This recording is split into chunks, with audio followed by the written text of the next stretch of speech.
Hello friend, welcome back to DNS YouTube channel. तो फिर से मैं आपके लिए लेकर आ चुका हूं आपका बहुत ही डिमांडेड एक वीडियो, जो कि हम जनरल टेस्ट का पार्ट 6 करने वाले हैं। Previous year question general test का होगा और जो कि आपके लिए इंपॉर्टेंट होगा। किसके लिए? BA, BSc, BCom, BLLB, LLB और एमबीए के लिए। क्योंकि दोस्तों ये प्रीवियस ईयर क्वेश्चन है, इससे आपको पेपर का पैटर्न और पेपर का ट्रेंड पता चलेगा कि 2022 से 2024 तक एनटीए ने किस किस टाइप के क्वेश्चन पूछे हैं मैथ्स, रीजनिंग और जीके जीएस में। क्योंकि देखिए जनरल टेस्ट में जीके जीएस भी आता है, रीजनिंग मैथ भी आता है। पैटर्न अलग अलग होते हैं, वेरिएशन अलग अलग होते हैं। क्योंकि पिछली बार 2024 में तो पेपर जो है आपका पेपर मोड में हुआ था, पेन एंड पेपर मोड में, लेकिन इससे पहले सीबीटी मोड में हुआ था। तो उसमें कई शिफ्ट हुए थे, कई शिफ्ट में अलग अलग क्वेश्चन जब मैंने निकाले तो काफी वेरिएशन देखने को मिला। लेकिन हाँ, रीजनिंग और मैथ के क्वेश्चन ज्यादा मिले। इससे ये पता चलता है कि कहीं ना कहीं रीजनिंग और मैथ से अगर आप ध्यान देंगे तो आपका 110% जनरल टेस्ट बहुत अच्छा जाने वाला है। तो जी हाँ दोस्तों, अगर आप पहली बार चैनल पर विजिट कर रहे हैं तो ऐसे ही वीडियो के लिए आप चैनल को सब्सक्राइब कर लीजिएगा और दोस्तों के साथ जरूर शेयर कर दीजिएगा। आइए पहले क्वेश्चन में चलते हैं। तो पहला क्वेश्चन आपके सामने जनरल टेस्ट का पार्ट 6। इससे पहले पांच पांच पार्ट मैंने करा दिए हैं, उसको जाकर के जरूर देख लीजिएगा। चलिए अगला पहला क्वेश्चन देखिए। पहला क्वेश्चन आपके सामने आ चुका है और ये क्वेश्चन किसका है? ये क्वेश्चन आपसे क्या पूछना चाह रहा है? क्वेश्चन पूछना चाह रहा है ए और बी की काम करने की क्षमता का अनुपात 4:5 है। The ratio of working efficiency of A and B is 4:5। अच्छा ध्यान से देखेंगे, देखिएगा। एफिशिएंसी जो है वो क्या है? ए और बी की एफिशिएंसी कितनी है? 4 और 5 है ना? ये तो बोल रहा है if A alone complete the work in 15 days. अगर ए अकेला उस काम को 15 दिन में कर सकता है, ठीक है। अच्छा ये ध्यान रखिएगा, ये काम करने की क्षमता दी गई है, टाइम नहीं दी गई है, क्षमता दी गई है। ए की एफिशिएंसी 4 है, बी की 5 है। हमारे लिए काम थोड़ा आसान हो गया, 15 दिनों में पूरा करता है। अगर मान लेते हैं हमें टोटल वर्क नहीं पता और हम टोटल वर्क निकालने के लिए अगर देखें तो दिया है कि ए का अगर एफिशिएंसी 4 है और वो पूरा काम कर लेता है कितने दिन में? 15 दिन में। तो हमें टोटल वर्क पता चल जाएगा। टोटल वर्क पता करने के लिए भाई ए की एफिशिएंसी 4 है और टोटल काम वो 15 दिन में कर सकता है। तो 15 के हिसाब से 4 काम एक दिन में करते करते वो पूरा काम कितने दिन में करेगा? 60 पूरा काम हो जाएगा। मतलब 15 दिन में तो पूरा कर ही ले रहा है, 60 टोटल वर्क हो जाएगा। टोटल वर्क कितना कर लेगा वो? 60। अब टोटल 60 वर्क वो कर लेगा तो भाई कहीं ना कहीं देखा जाए तो टोटल वर्क कितना हमारे पास आ चुका है? 60। और बोल रहा है कि बी अकेला उस काम को कितने दिन में करेगा। तो भाई टोटल वर्क कितना आ गया? 60। बी की एफिशिएंसी कितनी है? बी की एफिशिएंसी है 5। तो 5 एक दिन में करेगा, 5 2 दिन में 10, 3 दिन में 15, 4 दिन में 20। इसी तरह करते करते 5 से काट देंगे तो कितना दिन में? 12 डेज में हमारा आंसर आ जाएगा। करेक्ट आंसर क्या होगा? करेक्ट आंसर होगा option number B. Correct answer आएगा दोस्तों, option number B is the correct answer. ठीक है, चलिए अब आगे चलते हैं अगले क्वेश्चन पे। अब देखिए ये भी आपके रेशियो एंड प्रोपोर्शन का ही एक टॉपिक है, जिसको कहा जाता है क्या? इसको देखिए, इसमें क्या होता है ना, कभी कभी आपसे मीन प्रोपोर्शन पूछता है यानी मध्यानुपाती, कभी कभी थर्ड प्रोपोर्शन पूछता है, कभी कभी फोर्थ प्रोपोर्शन पूछता है, चतुर्थानुपाती, इस तरह से पूछता है। लेकिन इस क्वेश्चन में पूछा क्या है? मध्यानुपाती। देखिए मध्यानुपाती निकालने का बड़ा ही आसान तरीका है। क्या क्या तरीका है भाई? इसका तरीका ये है कि कभी भी मध्यानुपाती या मीन प्रोपोर्शन पूछ देना तो कुछ मत करिए, बस अंडर रूट में ए बी। अंडर रूट में ए बी का मतलब अंडर रूट में ए और बी का वैल्यू, ए को हम क्या मानेंगे? ए को ए, यहाँ पे ए को 4 और बी को 64, यानी पहला नंबर जो होगा वो ए, सेकंड जो नंबर होगा वो बी। ठीक है ना? तो 4 इंटू 64, ठीक ना? ध्यान रख रहे हैं? अब देखिए अलग अलग अगर करना इसी का चाहें तो 4 का अगर हम अंडर रूट करें तो 2 आ जाएगा और 64 का करें तो कितना आ जाएगा? 8 आ जाएगा। 2 8 कितना होता है? 16। कौन से ऑप्शन में है? करेक्ट आंसर है ऑप्शन नंबर बी। अगर हम चाहते तो इसको करने का एक और तरीका है। क्या तरीका है? अंडर रूट में ए बी, अंडर रूट में ए बी यानी 4 गुड़े 16। अगर यही था ना, 64 था ना, 16 कहाँ था? 4 गुड़े 64। तो अगर हम इसको करेंगे 4 चौके 16, 4 चौके 24 और 1 25 यानी 256। और 256 किसका अंडर रूट है भाई? जाहिर सी बात है 16 का है। तो करेक्ट आंसर ऐसे भी हमारा 16 ही आना था। तो ऐसे कर लेंगे, थोड़ा इजी पड़ेगा, कैलकुलेशन नहीं करना पड़ेगा, उससे कैलकुलेशन करना पड़ेगा। आगे आइए अगले क्वेश्चन में चलते हैं। अब आपको दोस्तों मैं बता दूं कि इससे पहले भी मैंने जो वीडियो कराया है आपके लिए जनरल टेस्ट का 5 वीडियो कराया है, उसको जाकर एक बार जरूर देखिएगा। उसमें भी क्वेश्चन के वेरिएशन अच्छे हैं, इसमें भी मैं आगे करा रहा हूं क्वेश्चन को। लेकिन ध्यान रखिएगा, आप इस वीडियो को जरूर, अगर अच्छा लग रहा है, आपको मेहनत अच्छी लग रही है, तो वीडियो को जरूर लाइक कर दीजिएगा और दोस्तों के साथ इसको शेयर भी करना मत भूलिएगा। चलिए क्वेश्चन को देखते हैं आगे। और क्वेश्चन में बोला है कि भाई एक शेप इधर दिया हुआ है और दूसरी तरफ दिया है एरिया, यानी एक तरफ शेप आपको दिया हुआ है, शेप जो भी है, और दूसरी तरफ एरिया दिया हुआ है उसका। मतलब हमको क्वेश्चन को सोल्व करते समय ये देखना है कि शेप का जो है वो एरिया क्या होगा, कौन सा शेप कौन सा एरिया। आइए बात करते हैं। पहले स्क्वायर यानी वर्ग, वर्ग का क्षेत्रफल क्या होता है? वर्ग का क्षेत्रफल आप सभी जानते हैं ए का स्क्वायर होता है, यानी भुजा का स्क्वायर, यानी ए गुणे ए। तो ए का हो जाएगा, कहाँ दिया है कहीं, हाँ ए का थर्ड, ए का थर्ड दिया है, यानी ए का आंसर होगा थर्ड। ए का थर्ड कहीं ऑप्शन में दिया है? हाँ भाई, ये तो बहुत आसान और हलवा क्वेश्चन हो गया। क्यों? क्योंकि देखिए ए का थर्ड ए कहीं में दिया है, तो करेक्ट आंसर क्या हो जाएगा? तो करेक्ट आंसर, आपको आगे जाने की जरूरत ही नहीं है, बस correct answer option number B. Correct answer option number B, ठीक है ना। वैसे ट्राइंगल का क्या होता है? ट्राइंगल का होता है 1/2, और देखिए 1/2 बी इंटू एच, ये हो जाएगा हमारा आंसर। तो क्या हो जाएगा? बी का हो जाएगा 4, बी का 4 यहाँ दिया है, हाँ बी का 4, एक ही में बी का 4 भी दिया है, तो बस कुछ करने की जरूरत नहीं है, करेक्ट आंसर हो जाएगा ऑप्शन नंबर बी। ठीक है, चलिए अगला क्वेश्चन देखिए।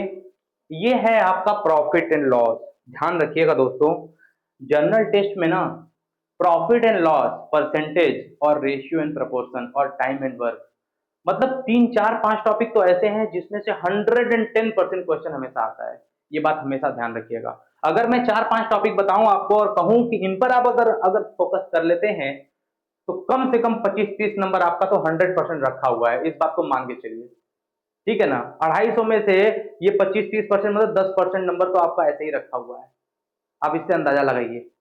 तो ये ध्यान रखेंगे कि कहीं ना कहीं आपको प्रॉफिट एंड लॉस हो, रेशियो एंड प्रोपोर्शन हो, परसेंटेज हो, टाइम एंड वर्क हो, ये ध्यान देना पड़ेगा। ठीक ना, 4 5 टॉपिक जो मैंने बताए हैं, सिंपल और कंपाउंड इंटरेस्ट भी आता है, लेकिन ज्यादातर ये आते हैं, वो तो कम में है, ये ज्यादा है।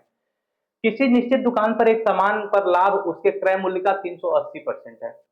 भाई क्रय मूल्य हमें नहीं पता, यानी कॉस्ट प्राइस। मान लेते हैं कि कॉस्ट प्राइस, पेन चेंज कर लेते हैं, मान लेते हैं कि कॉस्ट प्राइस जो हमारा है वो 100 है। 100 मानेंगे तो थोड़ा कैलकुलेशन करने में आसानी होती है। और एक सामान पर लाभ उसके क्रय मूल्य का 380% है, यानी 100 रुपए पर जो लाभ है वो कितना है? 380% है। अब 380% लाभ निकालेंगे तो पता है कितना आएगा? इसमें 380% का लाभ निकालेंगे 100 पे, तो निकाल लीजिए 380 रुपये आएगा। और 380 रुपया जुड़ेगा अगर, तो 100 पे 380 रुपया निकाल लीजिए। 380 परसेंट के लिए नीचे 100, जी 100 से 100 कट जाएगा, 380 रुपया। यानी 100 पे 380 रुपया अगर जुड़ेगा तो कितना आएगा? 480 रुपया।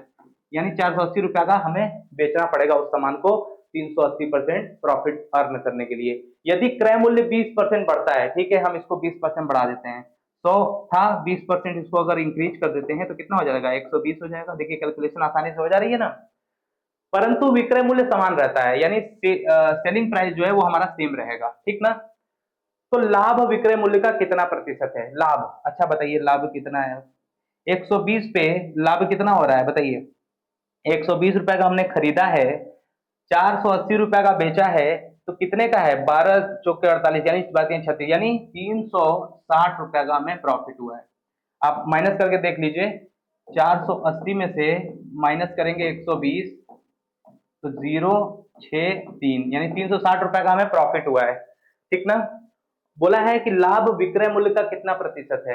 विक्रय मूल्य यानी 480 का, अब लाभ 360 है, विक्रय मूल्य का यानी सेलिंग प्राइस का यानी 480 का कितना परसेंट है, यानी इंटू 100। काट लीजिए, काटेंगे फटाफट। तो हम थोड़ा सा कलर चेंज कर ले रहे हैं आपको, देखिए कलर चेंज हम करेंगे तो क्या हो जाएगा? ये पहले इसको सीपी कर दे रहे हैं भाई, कट गया। 0 से 0 कटेगा, ठीक ना। 12 से 4 बार में, 12 से 3 बार में 0, और यहाँ से 4 से 2 से काट देंगे 2 बार में, 2 से 5 बार में, 2 से 15 बार में, और 15 पाछे 75%। क्या हो जाएगा, 75% हमारा आंसर आएगा। Option number B is the correct answer. Option number B is the correct answer. चलिए आगे बढ़िए अगले क्वेश्चन पे। हाँ, इस क्वेश्चन को थोड़ा ध्यान से देखिएगा, सिंप्लीफिकेशन का टॉपिक है और बहुत ही अच्छा क्वेश्चन है, जानदार क्वेश्चन है, कोशिश करिए एक बार करने को इसके।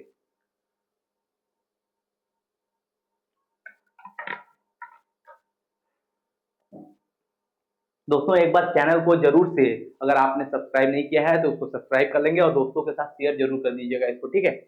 आपके लिए लगातार हम मेहनत कर रहे हैं और आगे भी आपके लिए एग्जाम तक मेहनत करते रहेंगे। ये मेरा वादा है आपसे कि मैं आपको इतने क्वेश्चन करा दूंगा ना, वहां से आप यकीन मानिए कि आपकी बहुत सारी तैयारी उससे हो जाएगी। यहाँ पे आपको यूनिट डिजिट पूछा है। अब देखिए यूनिट डिजिट पता करने के लिए क्या करता है भाई, यूनिट डिजिट पता करने के बस एक काम करना है। क्या करना है, आपको यूनिट डिजिट से मतलब होना चाहिए। जैसे मान लीजिए 4, 3 और 2 मैंने लिख दिया। अब मैं इसमें कहूँ कि यूनिट डिजिट कौन है, तो आप कहेंगे सर यही तो है, इकाई, दहाई, सैकड़ा, हिंदी में वंस, टेंस, हंड्रेड। तो यहाँ इकाई वाले नंबर से हमें मतलब है, क्योंकि इकाई का अंक पूछा है, यूनिट डिजिट पूछा है। तो जितना इकाई का अंक इसमें 4 है, इसमें 8 है, इसमें 7 है, इसमें 3 है, इन्हीं से हमें मतलब है। ध्यान दीजिएगा, 4 का मल्टीप्लाई हमने 8 में किया तो कितना आ गया, 32। अब हमें इससे 2 से मतलब है, अब हमें 3 से कोई मतलब नहीं है। फिर 2 का मल्टीप्लाई हमने 7 में किया तो कितना आ गया, 14। अब हमें 4 से मतलब है। इसी तरह 4 का मल्टीप्लाई हमने 3 में किया तो कितना आ गया, 12। तो हमें लास्ट में कितना मिला, 2। यानी यूनिट डिजिट क्या आया इसका, 2 आया। करेक्ट आंसर क्या हो जाएगा, option number D. Correct answer option number D is the correct answer. 4 का गुणा 8 में किया 32, फिर 2 आया, 2 का गुणा 7 में किया 14, 4 आया, 4 का गुणा 3 में किया 12, 2 आया। तो इसलिए हमारा यूनिट डिजिट क्या होगा, 2। करेक्ट आंसर होगा option number 2, sorry option number 4। ठीक है, चलिए अब आ रहा है क्वेश्चन अगला। A well has to be dug out 20 metre deep and its radius is 3.5 metre. Find the cost of plastering the inner curve surface. अच्छा हाँ, कर्व्ड सरफेस एरिया, ठीक ना। कर्व सरफेस एरिया क्या होता है, सीएसए कहते हैं इसको, curve surface service surface area, curved surface area, ठीक ना। पृष्ठ क्षेत्रफल कह सकते हैं। एक कुआं है, कुआं जो है वो अंदर का इस तरह से होता है ना, इस तरह से होता है कुआं। और इसका ये जो कुआं होता है वो सर्कुलर होता है। कैसा होता है, सर्कुलर। सर्कुलर यानी 2 पाई आर और एच, ठीक ना। अब 2, अब ध्यान रखेंगे थोड़ा सा, हम इसको करते हैं तो 2 पाई, पाई का वैल्यू होता है 22/7। आर का वैल्यू है दिया हुआ, रेडियस दिया हुआ है 3.5 इंटू एच, एच यानी हाइट, हाइट कितना है 20 मीटर है, 20, ठीक ना। अब इसको थोड़ा सॉल्व करें हम अच्छे से, इसको देखिए आगे यहाँ यहीं पे सॉल्व कर देते हैं। तो यहाँ पर देखा जाए अगर, तो यहाँ पर 35 दूना 70, यहाँ पे तो 70 यहाँ पे हो जाएगा, ये वाला अगर काट दें हम, यहाँ 70 लिख दें, ठीक ना। देख लीजिए 20 या 60 और आधा 10 70, ठीक है। 35 दूना 70 ऐसे ही कर सकते हैं, कैलकुलेशन आपको तो आता ही होगा। अरे ऐसे नहीं, पॉइंट पॉइंट को भूल जाइए एक मिनट के लिए। 20 या 60 हो जाएगा ऐसे, 20 का 3 में मल्टीप्लाई करेंगे, फिर 20 का 0.5 में तो 10 होगा, 70 हो जाएगा। और यहाँ से 7 से काट लीजिए 70 को, कितने बार में, 10 बार में। अब आपके सामने मल्टीप्लाई बस करना रह गया है। 22 का 2 में गुणा करेंगे 44, 44 का 10 में करेंगे 440, ये हमारा होगा पीएसए। अब बोल रहा है कि अगर 5 रुपए प्रति मीटर की दर से आंतरिक वक्र पृष्ठ को प्लास्टर किया जाए तो मूल्य ज्ञात कीजिए।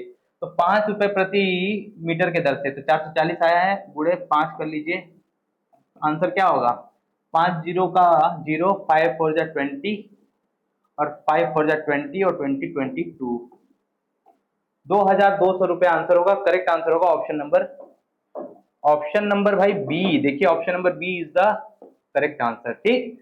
चलिए उम्मीद है वो समझ में आ गया क्वेश्चन। अब आइए अगले क्वेश्चन पे चलते हैं। शानदार, जबरदस्त। अब देखिए क्या होता है ना दोस्तों, ट्रायंगल से, स्क्वायर से, रेक्टेंगल से 2D फिगर जो होते हैं उसमें से क्वेश्चन आते हैं आपके जनरल टेस्ट में। ज्यादा क्वेश्चन नहीं, हाँ, लेकिन 4 से 5 क्वेश्चन देखने को मिल सकते हैं। लेकिन हाँ, ये भी नहीं कहा जा सकता कि 4 से 5 मिलेंगे, हो सकता है ज्यादा हो जाए, क्योंकि एनटीए या किसी भी जो कंडक्टिंग एजेंसी होती है उनका कोई कंफर्म नहीं होता भाई, वो कभी भी कुछ भी क्वेश्चन दे सकते हैं। वहां तो उन्होंने सिलेबस में लिखा नहीं होता कि हम 15 क्वेश्चन देंगे कि 20 क्वेश्चन देंगे, हो सकता है कुछ भी क्वेश्चन दे सकते हैं, है ना। गड़बड़ हो जाए मामला, जो देने वाला हो कहीं झगड़ा उगड़ा घर से करके आया हो तो कुछ और ही मामला बन सकता है। तो आधार 3 मीटर है तथा कर्ण यानी हाइपोटेनस जो है 5 मीटर है। एक समकोण त्रिभुज है, ठीक है, एक समकोण त्रिभुज है, हम बना ले रहे हैं समकोण त्रिभुज। समकोण त्रिभुज का मतलब होता है जो 90 डिग्री पे काटे। अब समकोण त्रिभुज मैंने बना लिया है, ठीक ना। बोल रहा है कि आधार, आधार का यानी बेस, ये 3 मीटर है, ठीक ना, और कर्ण यानी हाइपोटेनस जो है 5 है। तो आपसे पूछा है कि यहाँ पर देखिए, यहाँ पर क्या पूछा है, 5 मीटर है, तो समकोण त्रिभुज का क्षेत्रफल कितना होगा। अच्छा एक बात बताइए, क्षेत्रफल अगर पूछा है तो ये 3 है, ये 5 है, तो ये 4 होगा, जाहिर सी बात है। ट्रिपलेट तो आपको याद ही होगा। ट्रिपलेट क्या होता है, ट्रिपलेट तो आपको अच्छे से याद होगा। ट्रिपलेट एक होता है 3, 4, 5, 8, 15, 17। जो बड़ा वाला होता है वो हमेशा हाइपोटेनस होता है, जैसे 5 यहाँ, यहाँ 17, ठीक ना, हमेशा ध्यान रखिएगा, ठीक। 9, 40, 41, इसका मतलब ये है कि ये दोनों का करेंगे स्क्वायर तो ये आएगा लास्ट में, ठीक ना। इसी तरह ये वाला भी करके देखेंगे तो 5 पच्चे 25, ये 4 चौके 16 और 3 तिरिके 9, 9 और 16 25, 25 का अंडर रूट करेंगे तो 5 आएगा। अब आपसे क्या पूछा है, आपसे पूछा है क्षेत्रफल। क्या पूछा है भाई, क्षेत्रफल। और यही क्वेश्चन मैं आधा तो मैंने कर ही दिया है, और इसका आंसर मैं आपसे पूछूंगा कमेंट सेक्शन में। आसान सा क्वेश्चन है एकदम, इतना तो मैंने कर ही दिया। अब आपको इसका आंसर कहाँ देना है, कमेंट सेक्शन में आप मुझे इसका आंसर देंगे। बहुत ही आसान क्वेश्चन है और इसका आंसर भी मुझे दिख रहा है, लेकिन आंसर मैं दूंगा नहीं। इसका आंसर आप मुझे कमेंट सेक्शन में देंगे, ठीक है ना। एक क्वेश्चन मैं हमेशा पूछता हूँ, और यही वाला क्वेश्चन मुझे लग गया कि आपसे मैं पूछूं, तो इसका आंसर आप मुझे कमेंट सेक्शन में दीजिएगा। अगले क्वेश्चन पे आइए। अब अगला क्वेश्चन कह रहा है समांतर श्रेणी, यानी एपी का क्वेश्चन है, अर्थमेटिकल प्रोग्रेशन का, जिसमें बोल रहा है कि पहला जो है वो 13 है टर्म, दूसरा 16 है। देखिए एपी में जो डिफरेंस होता है सेम होता है, जैसे यहाँ 3 का डिफरेंस है तो यहाँ भी 3 का होगा, आगे भी 3 का होगा, इसी तरह चलता जाएगा। पूछा है इन्होंने कि 17वां पद कौन सा होगा, यानी 17th टर्म कौन सा होगा, ये पूछा है। अगर ऐसे ही चलता रहे तो कभी भी जब टर्म पूछा जाता है ना तो ध्यान रखिएगा, पहले टर्म को ले लीजिए, पहला 13, ठीक, और 17वां पद है, ये पूछा गया है भाई, यहाँ पहला पद 13 है ना, तो 17वां पूछा जा रहा है। तो एक काम करिए, जितना डिफरेंस है, जितना भी डिफरेंस है 3, उसको मल्टीप्लाई कर दीजिए। जोन जो भी टर्म पूछा जा रहा है उससे एक कम करके, उससे एक माइनस करके मल्टीप्लाई कर दीजिए। 17वां पद पूछा जा रहा है, 17 टर्म पूछा जा रहा है, तो उससे एक माइनस करके 16 से मल्टीप्लाई कर दीजिए, 48, 48 आ गया। अब क्या करिए ना, 48 को फर्स्ट वाले टर्म में जोड़ दीजिए। 48 को फर्स्ट वाले टर्म में जोड़ दीजिए, यानी 13 में, और जब जोड़ देंगे तो कितना आ जाएगा भाई, कितना आ जाएगा, 61। तो करेक्ट आंसर क्या होगा, करेक्ट आंसर होगा option number C. Correct answer होगा option number C is the correct answer. इसी तरह करना है आपको जब भी एपीजीपी का क्वेश्चन है, फॉर्मूला के ऊपर मत ज्यादा रिलाई करिएगा, इसी तरह करिएगा क्वेश्चन। ये मैंने निकाला हुआ है, ध्यान रखेंगे, ठीक है। अब देखिए अगला question, which among the following 4 answer figure will be formed. Non verbal reasoning का बहुत ही इंपॉर्टेंट फोल्डिंग पेपर से, एम्बेडेड फिगर से क्वेश्चन आता है, और 3 से 4 क्वेश्चन आता है, ये ध्यान रखिएगा। और ऐसा क्वेश्चन होता है जिसको आप आसानी से कर सकते हैं। बोल रहा है कि निम्न 4 उत्तर आकृतियों में से कौन सी आकृति है जो प्रश्न आकृति में दिए गए हिस्सों द्वारा बन सकती है। यानी ये वाला जो आकृति है प्रश्न वाला पूछा जा रहा है, ये किसका यूज करके बनाया जा सकता है, कौन सा ऐसा है जो यूज करके बनाया जा सकता है, इसका बताइए फटाफट।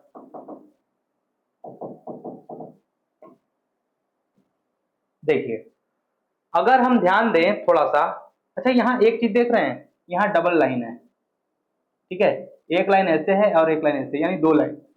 तो इसका तो कंफर्म मतलब है कि हमें 2 लाइन चाहिए कहीं भी, कोई फिगर में हमें 2 लाइन दिख रहा है।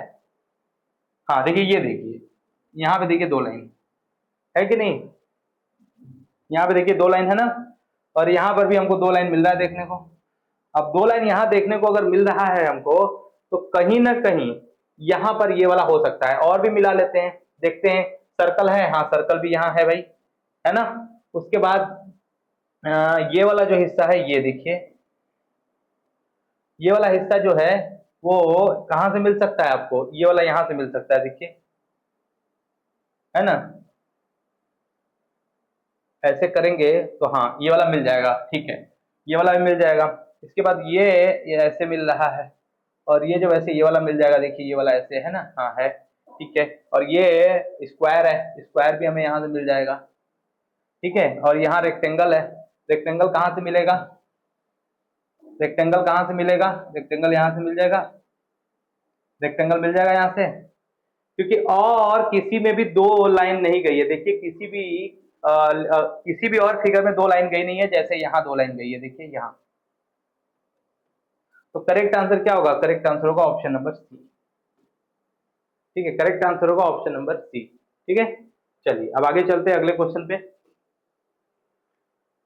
Choose the alternative figure in which the problem figure is embedded problem figure, यानी विकल्पीय आकृति में कौन सी आकृति समस्या आकृति अंतः स्थापित होगी, यानी ये वाली जो आकृति है, ये शेप है, ये एम्बेडेड है, मतलब इसी तरह का फिगर कहीं छुपा हुआ है इन चारों ऑप्शन में।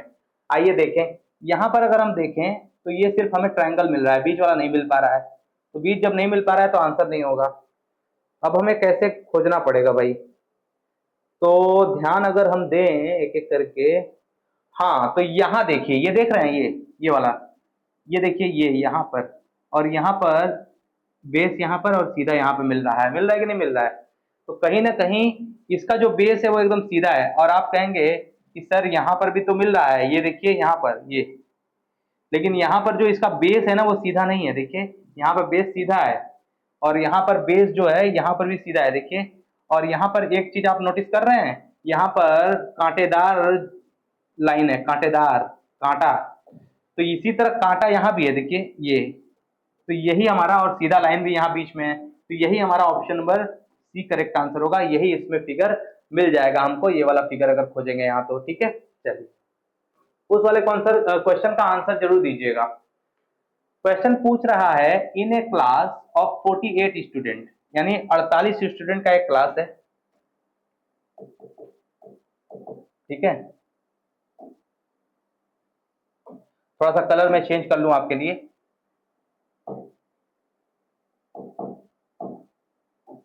ठीक है। अब देखिए बोल रहा है कि 48 विद्यार्थियों की कक्षा में मीना का नीचे से 18वां रैंक है, ऊपर से उसका क्या रैंक होगा ये पूछा गया है।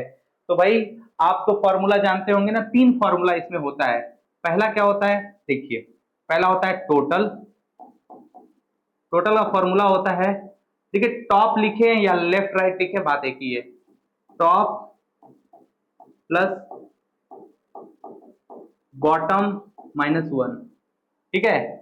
फिर उसके बाद क्या होता है, अगर कोई किसी का प्लेस पता करना होता है, प्लेस मतलब कोई भी टॉप या बॉटम दिया हो, और उसके बाद टॉप या बॉटम में से कोई एक दिया हो और टोटल दिया हो, और किसी का नीचे से या ऊपर से दिया हो, एक दिया हो दूसरे से पता करना हो, यानी टॉप से दिया हो बॉटम से पता करना हो, या बॉटम से दिया हो टॉप से पता करना हो। कोई गिवन पोजीशन अगर दिया हो और दूसरा पोजीशन पता करना हो, तब क्या होगा, गिवन पोजीशन अगर दिया हो कोई एक सिंगल कोई एक, तब आप क्या करेंगे, उस कंडीशन में ध्यान रखेंगे। मान लीजिए टॉप पता करना है और बॉटम दिया है, तो आप क्या करेंगे, तब आप करेंगे टॉप अगर पता करना है और बॉटम दिया है तो टोटल +1, फिर इनमें से माइनस करेंगे क्या, माइनस बॉटम। अगर टॉप पता करना है बॉटम दिया है, ठीक ना, और अगर एक फॉर्मूला है बॉटम अगर पता करना हो, बॉटम पता करना हो और आपका टॉप दिया हो, ठीक है ना, यानी टॉप गिवन है और बॉटम आपको पता करना है, तब भी आपको क्या करना पड़ेगा, टोटल +1, फिर माइनस कर देंगे, क्या पता है आप माइनस कर देंगे यहाँ टॉप, क्योंकि टॉप गिवन है, ठीक ना। ये वाला तीन फॉर्मूला है, अगर इसको याद कर लेते हैं यकीन मानिए आप आराम से क्वेश्चन को कर पाएंगे कोई भी, ठीक। तो ध्यान रखिएगा। तो हमें क्या इसमें पता करना है, यहाँ हमें पता है कि क्लास में टोटल नंबर दिया है, ठीक है भाई, टोटल नंबर दिया है, यानी कहीं ना कहीं ध्यान रखेंगे एक पोजीशन भी दिया है, मीना का नीचे से दिया है यानी बॉटम दिया है। अब हमें पता क्या करना है, where is her rank from the top. अब टॉप से देखिए, टॉप का फॉर्मूला ये है, टॉप का फॉर्मूला ये है, तो क्या करना है भाई, टॉप का फॉर्मूला लगा दीजिए। टॉप का फॉर्मूला कहता है T+1 यानी टोटल +1 माइनस बॉटम, ये तो करना है। देखिए फॉर्मूला भी लगा सकते हैं, या तो डायरेक्ट आपको करना है तो बस टोटल में 1 जोड़िए 49 और ये वाला घटा दीजिए 18, ठीक आंसर आ जाएगा डायरेक्ट। लेकिन फॉर्मूला याद रखेंगे तो फिर और अच्छा रहेगा, नहीं याद रखेंगे तो ऐसे कर लीजिए जैसा मैंने बताया। टोटल प्लस वन यानी 48 + 1, फिर माइनस बॉटम, बॉटम कितना है, बॉटम से है 18, ठीक 48 + 1 यानी 49 माइनस 18, 9 में से 8 घटेगा बचेगा 1 यानी 31 हमारा आंसर आएगा। करेक्ट आंसर कौन सा होगा, करेक्ट आंसर होगा option number A, correct answer होगा ऑप्शन नंबर ए। ओके चलिए आगे बढ़ते हैं। Choose the odd one out from the following, यानी निम्नलिखित में से उसे चुनिए जो दूसरों से भिन्न है। भाई फ्रॉग जो है वो पानी में भी रहता है और पानी में मतलब पाया जाता है वाटर में, और मतलब रह सकता है, कोई दिक्कत नहीं है। फिश भी वाटर में रह सकता है और रहता ही है। स्नेक भी भाई वाटर में पाया जा सकता है, लेकिन देखा जाए जो मुर्गी है ना वो वाटर में सरवाइव नहीं कर पाएगी, तो ऑड वन आउट हमारा हो जाएगा हेन। करेक्ट आंसर हो जाएगा ऑप्शन नंबर डी। समूह में से उस संख्या को चुनिए जो दूसरी संख्याओं से भिन्न है। तो देखिए पहले दिया है 7, फिर 5, 7, 5 और 1, 7, 3, 4, 9, 8, 1, 8, 5, 3 और लास्ट में है 5, 3, 2। अब थोड़ा ध्यान से अगर हम ऑब्जर्व करें इस चीज पे तो थोड़ा ध्यान दीजिए। अगर हम एक पैटर्न देखें तो 751 से 734 यानी माइनस हो रहा है कुछ, लेकिन फिर आगे हो जा रहा है, यानी यहाँ गड़बड़ हो रहा है, यानी ये वाला पैटर्न फॉलो नहीं हो रहा है, यानी प्लस माइनस नहीं हो रहा है, कुछ और हो रहा है, यहाँ पे कुछ और हो रहा है, तिगड़मबाजी कुछ और हो रही है, कुछ हमें समझना पड़ेगा क्या हो रहा है, आइए देखते हैं। अगर थोड़ा सा हम कॉन्सेंट्रेट करें और चीजों को समझने की कोशिश करें तो देखिए 7 और 4 का डिफरेंस देखा जाए तो कितना है, 3, 7 में से 4 घटाएं तो बीच वाला प्राप्त हो रहा है, 9 में से 1 घटाएं अगर बीच वाला प्राप्त हो रहा है, यानी 9 और 1 का डिफरेंस देखें तो बीच वाला प्राप्त हो रहा है। उसी तरह 8 और 3 का डिफरेंस यानी अंतर देखें तो बीच वाला प्राप्त हो रहा है। उसी तरह यहाँ 5 और 2 का डिफरेंस देखें तो 3 प्राप्त हो रहा है। लेकिन हमारा जो पहला वाला नंबर है, इन सब में तो फॉलो हो रहा है, लेकिन पहला वाला नंबर 7 माइनस 1 कर रहे हैं तो हमें 6 मिलना चाहिए, लेकिन यहाँ 5 मिल रहा है, तो हमारा यही वाला नंबर अलग हो जाएगा 751। करेक्ट आंसर होगा option number B, option number B is the correct answer. ठीक है चलिए, अस्थाई बंदोबस्त, the permanent settlement had come into operation, यानी अस्थाई बंदोबस्त जो है परमानेंट सेटलमेंट वो लॉर्ड कार्नवालिस, अगर आपको याद आ रहा हो तो बहुत ही बेहतरीन क्वेश्चन है, आप जानते होंगे। इसका आंसर आप फटाफट बताइएगा। 1793 में लॉर्ड कार्नवालिस ने, ठीक है, तो अस्थाई बंदोबस्त यानी परमानेंट सेटलमेंट लागू किया था। करेक्ट आंसर होगा ऑप्शन नंबर सी। प्रसिद्ध संगीतज्ञ तानसेन जो कि अकबर के दरबार में रहते थे, वो उनका बोला है कि मकबरा या टॉम्ब कहां पर स्थित है, तो ये ध्यान रखिएगा ग्वालियर में है, मध्य प्रदेश के ग्वालियर में है। करेक्ट आंसर होगा ऑप्शन नंबर बी, ठीक ना, करेक्ट आंसर होगा ऑप्शन नंबर बी। हाँ तो दोस्तों अगर आप भी करना चाहते हैं बहुत ही जबरदस्त वेल डेकोरेटेड कोर्स से एकदम डिजाइन, जिससे कि आपको सीक्वेंस में क्लासेस मिले, क्योंकि कभी कभी क्या होता है हम पढ़ने के चक्कर में पढ़ना तो चाहते हैं, क्वालिफाई भी करना चाहते हैं, लेकिन जंबल होते जाते हैं, पता नहीं चलता ये पढ़ें वो पढ़ें, कभी कंफ्यूज हो जाते हैं, इंग्लिश देखें कभी कंफ्यूज हो जाते हैं, रीजनिंग देखें मैथ देखें, जब हमें सीक्वेंस से चीजें नहीं मिल पाती तो हम कभी ये खोजते हैं कभी वो खोजते हैं। इसीलिए कभी कभी ना कोर्स की जरूरत पड़ती है, जिससे कि आप वेल डिजाइन, आपको कुछ नहीं करना है, टीम की जिम्मेदारी होगी कि वो आपको रीजनिंग मैथ लैंग्वेज या जो भी आपका सब्जेक्ट है वो एक सीक्वेंस से प्रोवाइड करे, आपको बस पढ़ने से मतलब रहे और अपना प्रैक्टिस करने से मतलब रहे, सारा काम बैकग्राउंड में आपके लिए टीम करती रहे, उसके लिए जरूरत पड़ता है आपके लिए कोर्स की, और उस कोर्स की जरूरत इसलिए पड़ती है ताकि एग्जाम अच्छे से क्वालिफाई हो सके, और वो कोर्स लेकर आया है आपके लिए डीएनएस, और डीएनएस लेकर आ रहा है सीयूईटी ऑनलाइन प्रिपरेशन बैच 2025, जो कि प्रवेश बैच के माध्यम से हम तैयारी करवा रहे हैं BA, BSc, BCom, BA, LLB, LLB और MBA ध्यान रखेंगे, जिसमें हम आपको दे रहे हैं complete syllabus, online classes, class medium जो है बाइलिंगुअल रहने वाला है, हिंदी इंग्लिश दोनों, लाइव डाउट सेशन होने वाला है, जरूरत पड़ी तो चैप्टर वाइज टेस्ट और practice set, full length test series दिया जाएगा, class note, selected notes, personal guidance दिया जाएगा एग्जाम तक। और ध्यान रखेंगे ये वन टाइम पेमेंट होगा 1999 का, और इसमें अगर आप कैपिटल लेटर में DNS 10 लिखते हैं तो आपको 10% डिस्काउंट भी मिलेगा वन टाइम पेमेंट पे। फिर भी अगर कोई डाउट है तो 6387986676 पर कॉल कर लीजिएगा, चैनल को सब्सक्राइब कर लीजिएगा। मिलते हैं अगली वीडियो में, तब तक के लिए गॉड ब्लेस यू ऑल।